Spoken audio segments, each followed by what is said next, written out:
Bonjour à tous. Cette vidéo introduit comment utiliser les ordinateurs qui seront disponibles lors du GN Battlestar Galactica. Sur ce GN, un ensemble de machines sera mis à disposition des joueurs qui pourront utiliser pour récupérer des informations.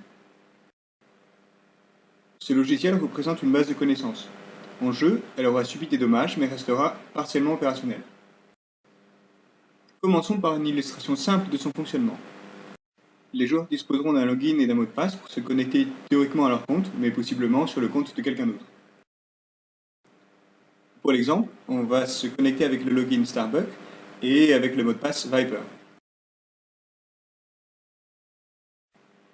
Théoriquement, le personnage aurait dû avoir accès à la liste de ses fichiers, mais suite à une avarie, cette liste n'est plus disponible.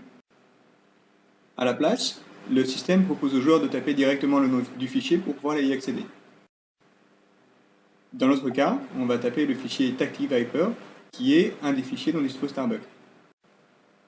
Si le nom entré est correct, le personnage peut accéder à ce fichier. Ici, c'est un fichier texte, mais le fichier peut avoir d'autres formes. Par exemple, ça peut être une photo ou une vidéo. Revenons à l'écran précédent en tapant sur Échappe. Évidemment, un personnage ne peut accéder qu'à un fichier qui existe. De la même manière, tous les personnages n'ont pas accès à tous les fichiers. Certains personnages ont des fichiers en commun, et certains personnages ne peuvent pas accéder à des fichiers d'autres personnages. Par exemple, pour le fichier photo Roselyne, le personnage Starbucks n'y a pas accès. Revenons à l'écran type pour étudier des fonctionnalités plus avancées. Connectons-nous avec le compte d'Adama. Il a des fichiers qui sont plus difficiles à ouvrir.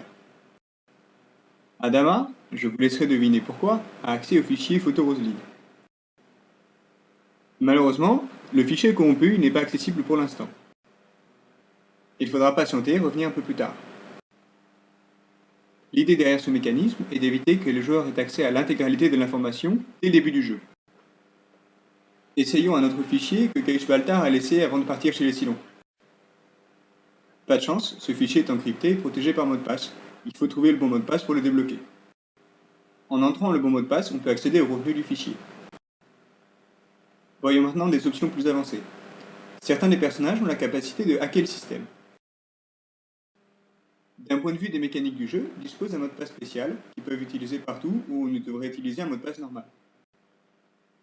Ce mot de passe fonctionne aussi bien pour les logins que pour le décryptage des fichiers encryptés. Quand ce mot de passe est utilisé, un mini-jeu s'active. Dans ce mini-jeu, il faut taper un certain nombre de fois sur le clavier pour réussir le hacking. D'un point de vue roleplay, n'hésitez pas à vous lâcher et à bourriner sur le clavier. C'est bien connu, plus vous tapez vite et fort sur un clavier, meilleur informaticien vous êtes. Mais il faudra rester un peu concentré et garder les yeux sur l'écran. En effet, vous remarquerez peut-être qu'il y a une lettre qui est tapée en bas à gauche de cet écran. Il faut taper rapidement cette lettre, sinon le hacking va se mettre à échouer. Après avoir assez tapé sur le clavier, le hacking est réussi. La même opération peut être effectuée pour déchiffrer un fichier qui est encrypté. Enfin, deux informations pour terminer. Tenter un hacking ne réussit pas systématiquement, et certains hackings sont plus difficiles que d'autres. Merci pour votre attention et à bientôt sur le GN.